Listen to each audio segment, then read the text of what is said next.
The interesting thing, as I was driving to this location, I did pass the church that Micah Miller was attending when she passed away. Valorous Church. Actually drove right by it as I was coming here.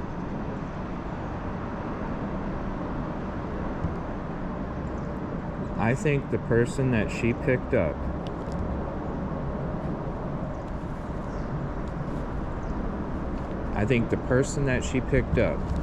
this is just from the beginning of digging in, as I've been doing the last couple days. This is what I think took place.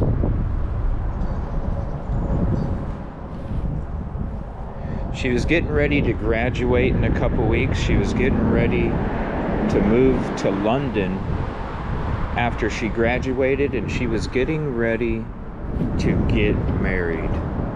She was going to be gone. She was going to be gone in just a few short weeks.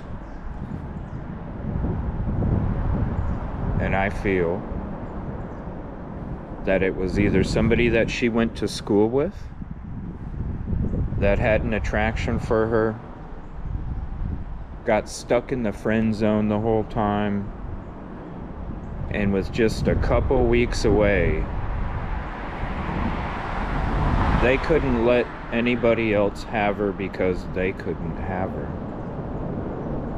Now, I think this person maybe might have even been somebody that she waited on as well. I believe this person probably stalked her at work, probably went into her work and ordered a 7-Up and sat there for 4 hours.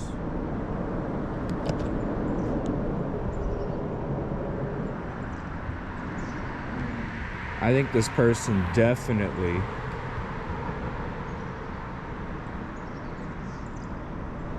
felt like they were going to lose her, which they were. And this person couldn't handle the fact that she was going to go move to another country, get married, and wasn't going to exist anymore. It's the syndrome of, if I can't have you, nobody is going to have you. Now, I think she knew this individual very well. This is why I think it's not just somebody that would have stalked her at her place of work at Australian Grill here in North Myrtle Beach.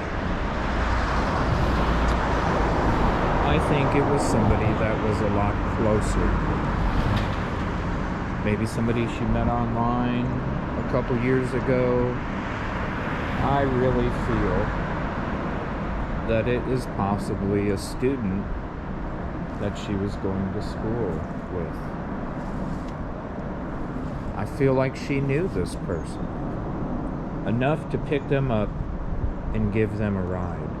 She was supposed to go to work that day too. But I think this person that she picked up made it seem like, hey, can you do me a favor? Can you run me over to this location? Kind of interesting, it's sitting next to a house. Just saying.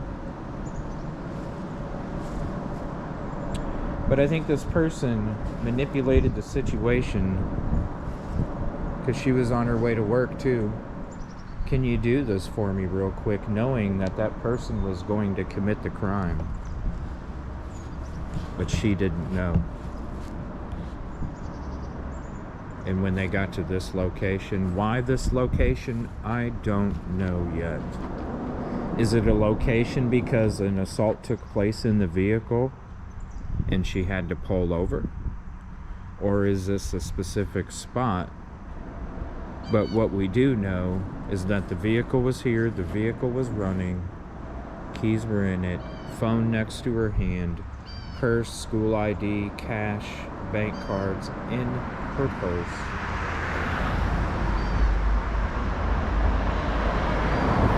there was a struggle.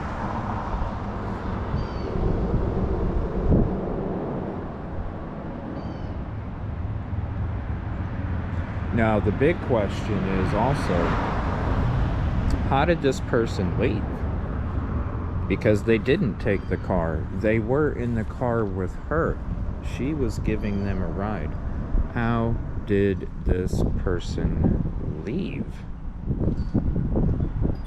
And when I'm looking at this overpass here, and I see a slope I can walk up on, and I look at this side of the overpass too, and I see slopes that I can walk up on, it makes me wonder, did this person just hop up on the interstate and start walking?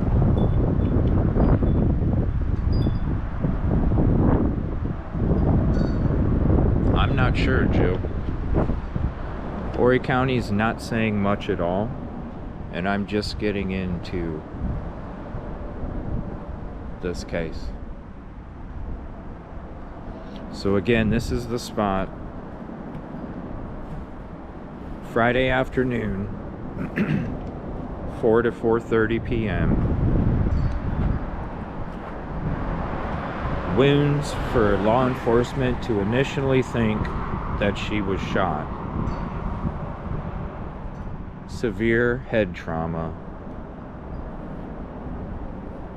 Laying next to her car that was running, her cell phone next to her hand, and they stated that the cell phone was beeping because of the voicemails and the text messages.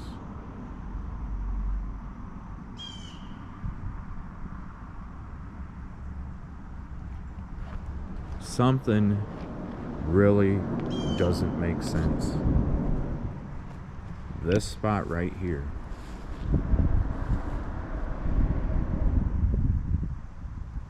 And how did nobody hear anything with that kind of trauma? With those kind of bruises and scratches where she put up a fight, a good fight, they say. How could nobody hear anything right here?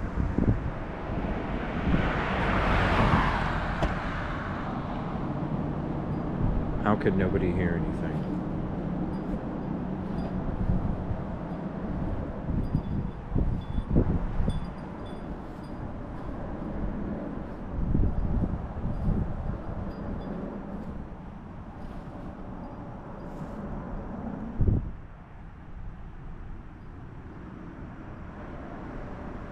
We're going to be digging more into it, trust me.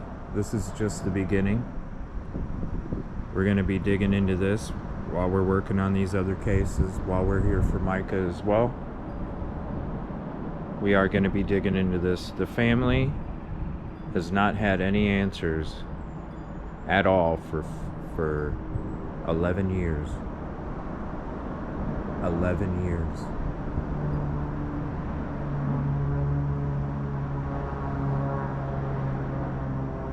So get on your sleuthing hats,